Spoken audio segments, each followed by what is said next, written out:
The courtroom was packed. The air felt thick with tension as the twin sisters, Maya and Kiara Johnson, stood in front of the judge's bench. Their hands were steady, their faces unreadable, but their eyes burned with quiet strength. Everyone in the room had already made their assumptions. Two young black women standing trial, their fates resting in the hands of a man who had made his prejudices clear long before they even entered the room. Judge William Carter was well known in the I district. To some he was a man of the law.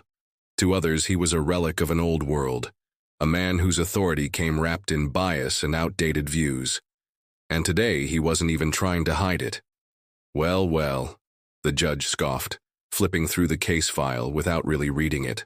He leaned back in his chair, tapping a finger against his temple as he looked the twins up and down. I have to say, this might be a new record.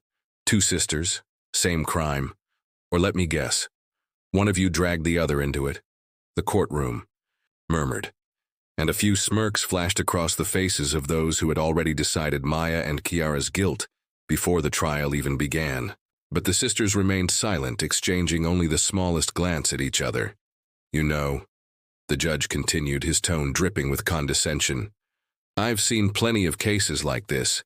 Young girls from rough neighborhoods thinking they can outsmart the system. But you can't. Not in my courtroom. He chuckled, shaking his head. Maybe if you'd spent less time getting into trouble and more time in school, you wouldn't be here right now. A ripple of laughter came from one side of the room, but the sisters didn't flinch. They didn't argue, they didn't defend themselves. They just waited. And that's what made Judge Carter pause for the first time. Something about their silence was unsettling. It wasn't fear. It wasn't shame. It was something else. Something he couldn't quite put his finger on. Nothing to say for yourselves? He taunted, leaning forward. I expected at least a few excuses. Kiara finally lifted her chin. Her voice was calm, but it carried a weight that made the room go still. We don't need excuses, Your Honor. Maya crossed her arms, her voice just as steady. And we don't need saving either. The judge smirked, clearly entertained. Oh, and why's that? Kiara tilted her head slightly, the corner of her lips almost lifting into a smirk of her own. Because you have no idea who you're talking to. For the first time, Judge Carter felt a flicker of something unfamiliar, uncertainty. And then, Maya reached into her pocket, pulling out a small folded piece of paper. She placed it on the table, smoothing it out with deliberate care. The room held its breath as she turned it around, revealing a symbol that made the color drain from the judge's face. It was the insignia of the United States Army Special Forces. Gasps rippled through the courtroom. Whispers spread like wildfire. The judge's fingers twitched slightly as he stared at the emblem, his mind racing. Maya leaned forward. We weren't just trained to survive, Your Honor. Kiara's voice was like steel.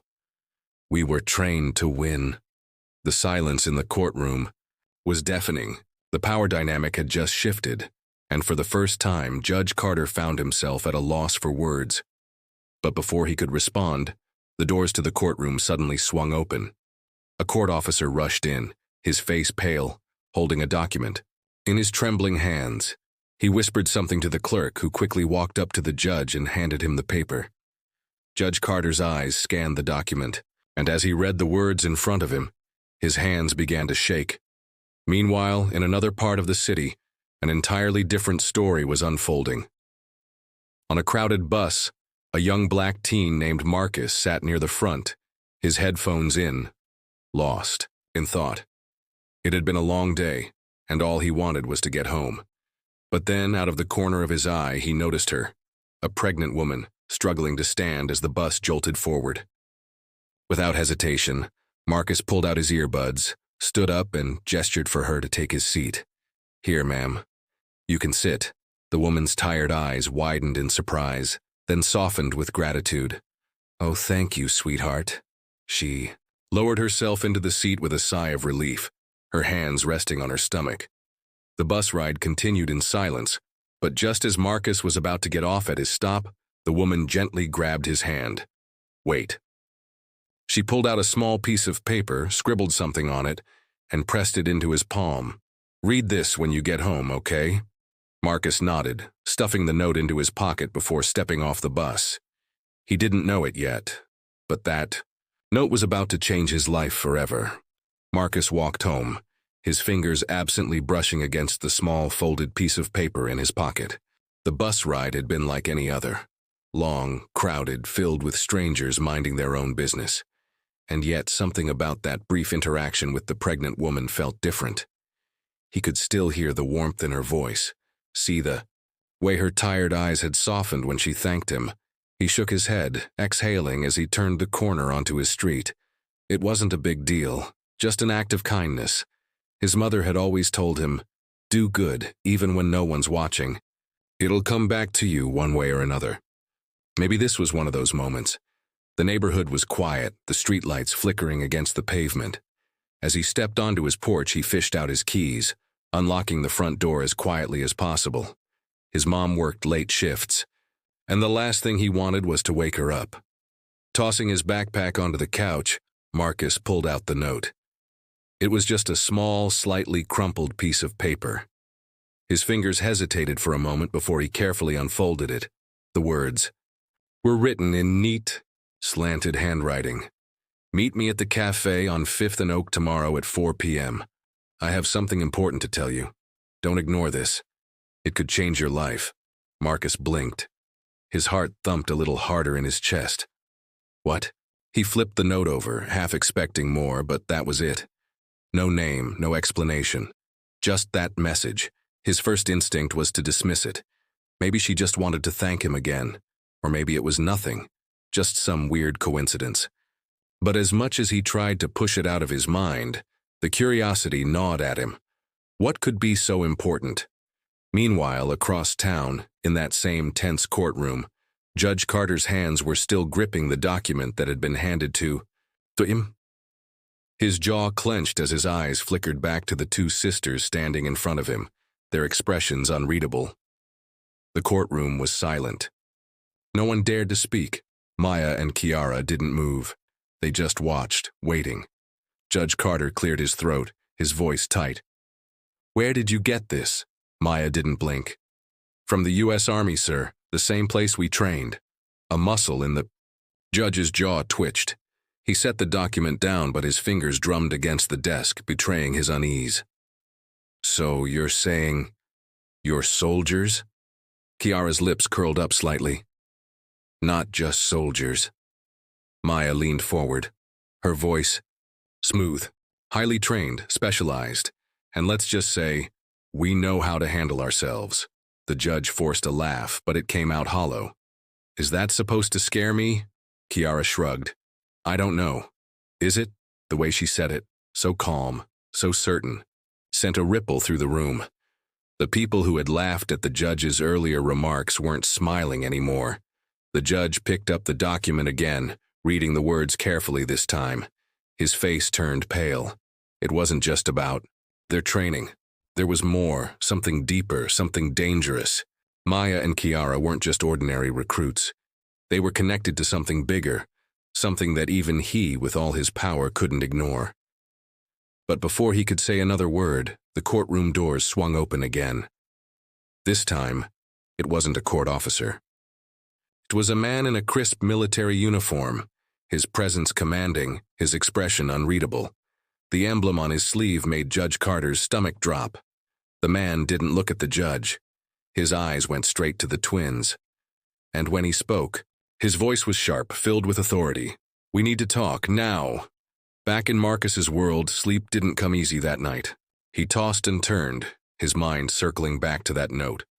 By the time his alarm went off the next morning, he had already made up his mind. At exactly 3:55 p.m., Marcus stood outside the cafe on 5th and Oak. His hands were shoved into his pockets, his foot tapping against the pavement as he scanned the crowd.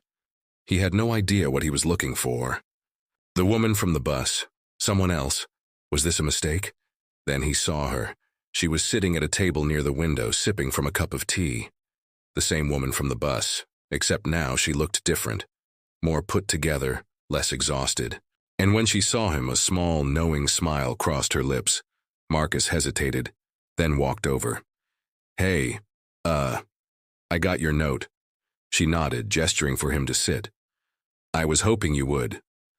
Marcus pulled out the chair, sitting across from her. So, what's this about? The woman took a slow breath, setting down her cup. First, let me introduce myself properly. My name is Evelyn Grant. Marcus nodded, waiting. I wasn't just on that bus by accident, she continued. And I didn't write you that note just because you gave me your seat. His brow furrowed. Then, why? Evelyn leaned in slightly, her voice lowering. Because I know who you are, Marcus, and more importantly, I know who your father was. His stomach tightened. My father? Evelyn nodded. I knew him a long time ago, before you were born. And if you let me, I can tell you the truth about him. The truth no one ever told you. Marcus's breath caught in his throat. He barely remembered. His father, just a few blurred memories from when he was little. His mom never talked about him. Anytime he asked, she'd just change the subject or say it wasn't important. But now, here was this stranger, sitting across from him claiming to know more. His fingers curled into fists under the table. What do you mean, the truth? Evelyn studied him carefully. I mean that everything you think you know about him, why he left, who he was, it's not the whole story. And if you're willing to listen, I can tell you everything. Marcus's heart pounded. His whole life he had pushed those questions to the back of his mind, telling himself it didn't matter. But now, faced with the possibility of real answers, he wasn't sure if he was ready. Still, something told him that whatever Evelyn was about to say, it would change everything. And once he heard it, there would be no going back.